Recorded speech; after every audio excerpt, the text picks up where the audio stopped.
Prime Minister Rama, thank you so much for being with us on Euronews in this summit. A few months ago, you wrote an op-ed with the Serbian president, Aleksandar Vučić, in which you came up with some new concepts for enlargement. You said there's a way in which you can gradually enter the union, sit at the table, not without the full package, but be at that table willing to give up fundamental rights of a member state. What do you expect from the summit? I don't know. Apparently, there is a written document on the table, which is a French-German document. You think they copied your idea? No, it's not about copying. First of all, my idea was not something that came out like light in the sky, because I am in this job since some time now, and I realized, in the hard way sometimes, that the old way will not work. So we need to find a different approach. But there is one piece of the puzzle missing yet, which I call the Helmut Kohl piece of the puzzle, meaning politics first, and then the rest follows. We should sit on the table, around the table, right away, and each one has to make its own work merit base. It's a normal thing, around the table. So let me give you an example.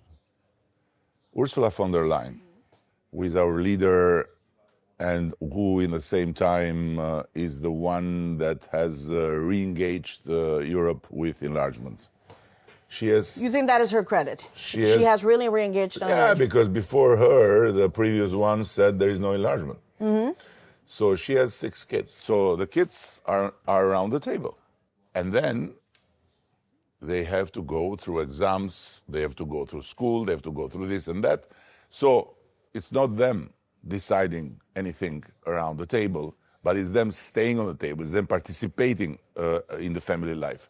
What is missing here is exactly that. You cannot say to the kids, you have to stay somewhere in the neighborhood, and when you are ready, you will come in the family. No, you are in the family, and the family will help you be ready. So no same, but all together. And in specifics, that means what? That you get to participate in European councils, access to single market gradually, more business, more money? What does that mean? Yeah, it means everything that is written, but around the table, not separated. So you're saying, as Edi Rama, this no longer works for me. A summit a year, this no longer works for me. Why no? For me, it works even without this, because I represent Albania. We are fanatics. We are not like the others. We are the fanatics of the EU faith. There are no fanatics anymore around. We are the fanatics. So whatever it takes, however it goes, we remain rooted in the EU faith. You understand? So for us, there is no plan B, there is no alternative, there is nothing. The point is how to make it work in a world that is not anymore the world of some years ago. Mm-hmm. European Union need to be united politically. Then the whole thing will follow, and how all these mechanisms are good. Are you willing, or ultimately this is your goal, to put in a date, to put specific numbers? Because again, for many, this is completely vague. What does this mean in terms of specifics? What are deliverables that you walk out of here and you say to Albanians, we accomplished something? First of all, what is to be saluted is that there is now a huge opening. Okay. So there is not anymore, no, it's open now. You perceive now, that? Of course, it's very open. And now it's about crafting it. But the question is, it will be crafted by them only, and will be still out or not. Let's take Serbia. Mm-hmm. Aleksandar Vučić can tell to the Serbs, I will bring you to the EU.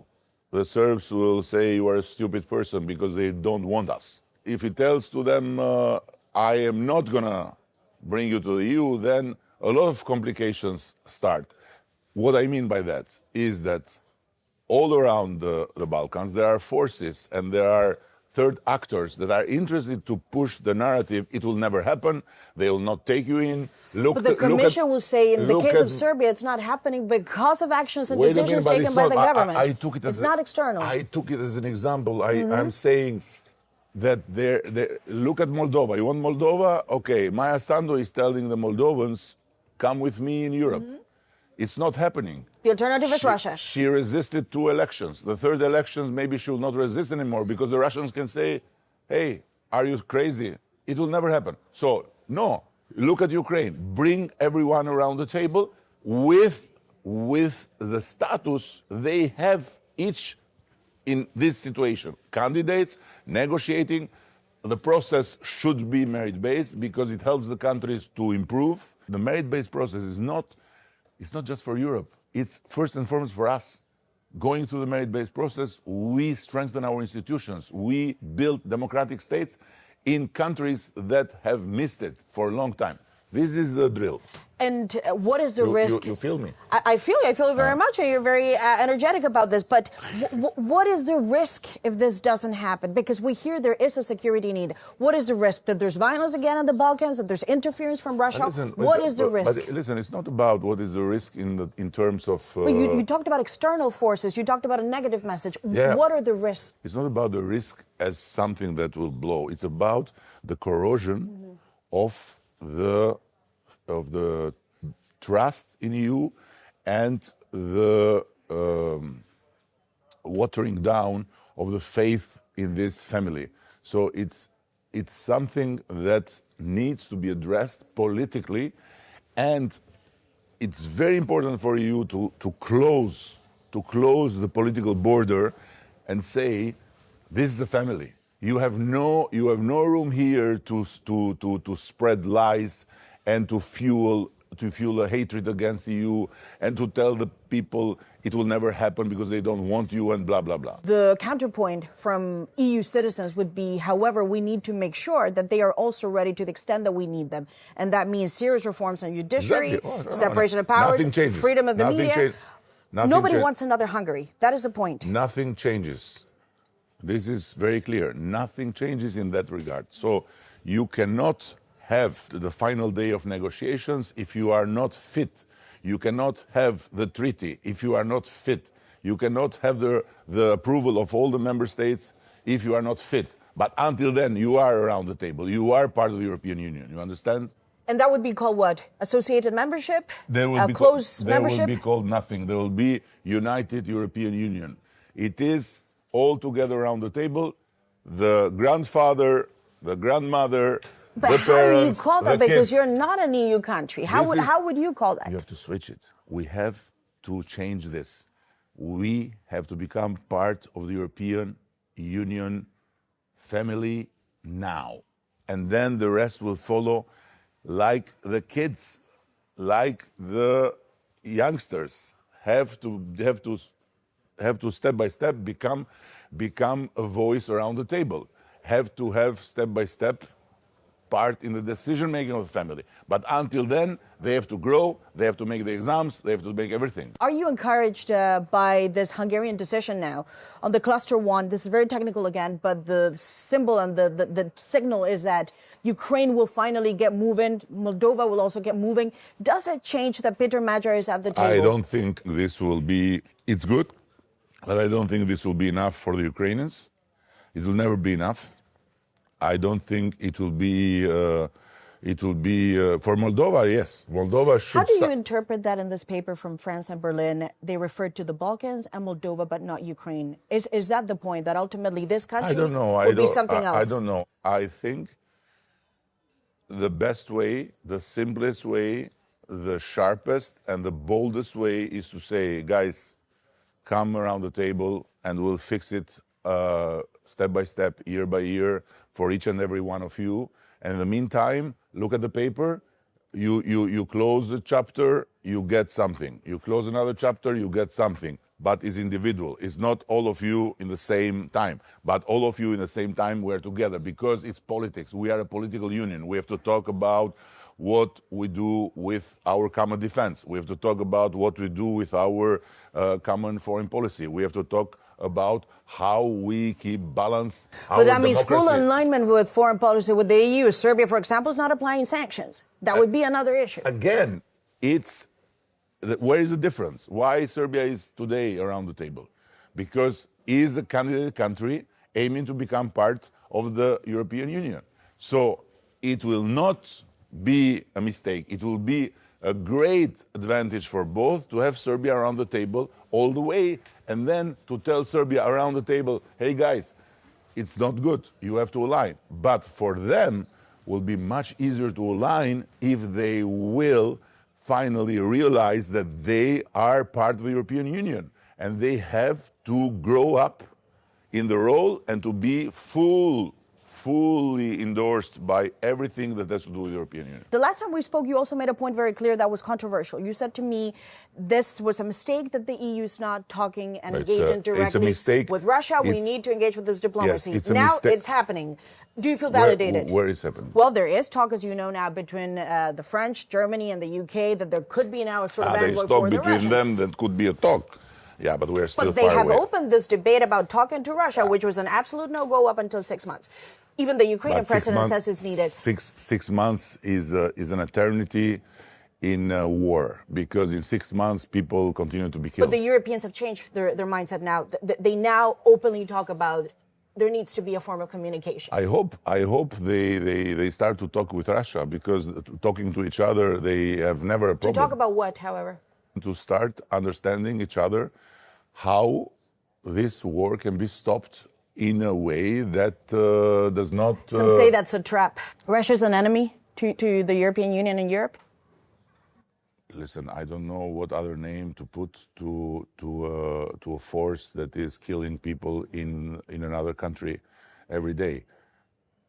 It has not been an enemy.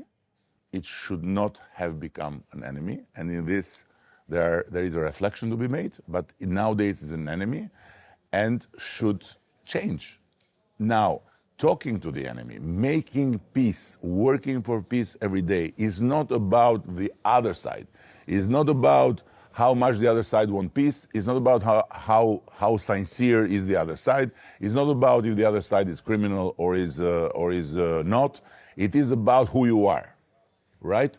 So I believe that every democratic country, every democratic soul should seek for peace, no matter what. I have to ask you, of course, about Albania, because over the past days, we've seen this protest on this real estate project that allegedly Jared Kushner and Ivanka Trump want to carry through. Are you looking at this protest? Are you taking into account the backlash? What is actually happening? Albania is in a hybrid war. We are being assaulted. I saw it through media or through reading happening in other countries, in other circumstances, but now I'm seeing it in my country. By who? Different forces that brought in the day one when this war started, this hybrid war started. I'm not talking about the protests as a war, I'm talking about a hybrid war, because the protests are part of it, but are part of it in the sense that who is engaged in this war is using the sentiments of some well-meaning people about environment. So this is being weaponized as this real estate construction project? Is being weaponized big time, not as a real estate construction project, is weaponized by the enemies of Albania and of Israel, because there is a narrative in the whole thing that this is about a hidden deal between me and Bibi Netanyahu through Jared Kushner to bring the Palestinians in that part of Albania, which is a total fantasy. But guess what? In this world of manipulation through But also say some talk about the environment, some talk about a massive island. I'm telling you, massive island. It's about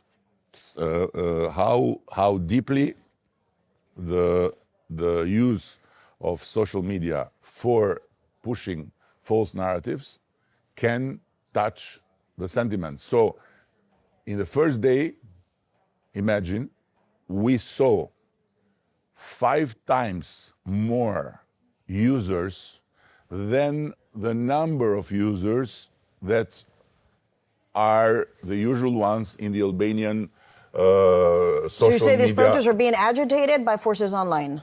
It's a lot of bots, it's a lot of fake profiles, it's a lot of attacks coming from all over. Now, this is one narrative, because Albania has a very proud history of saving the Jews. Albania has a very proud position of never having had anti-Semitic sentiments, and there are enemies of Albania.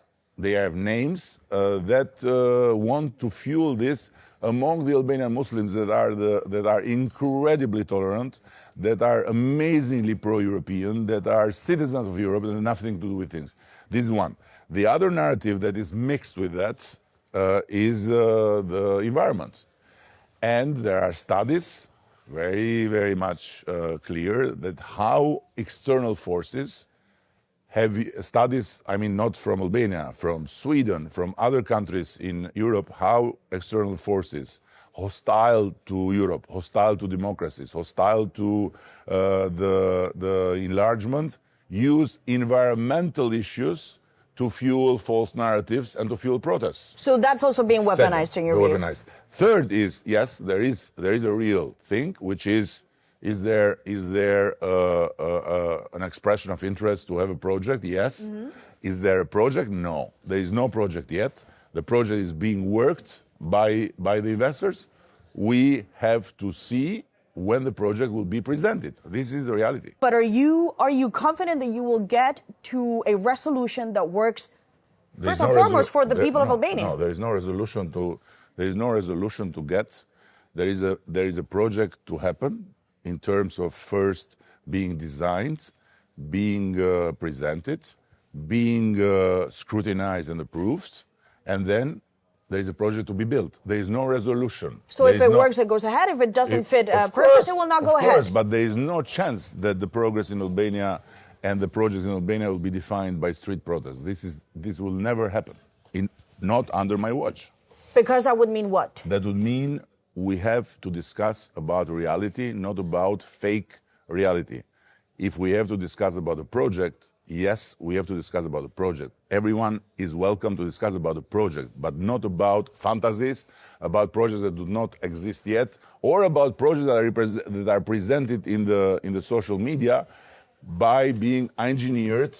And by the son-in-law of President Trump? No. There are a lot of images that have been spread in the social media of projects that are not related to the project, of dying flamingos, of depressed turtles, and of all this.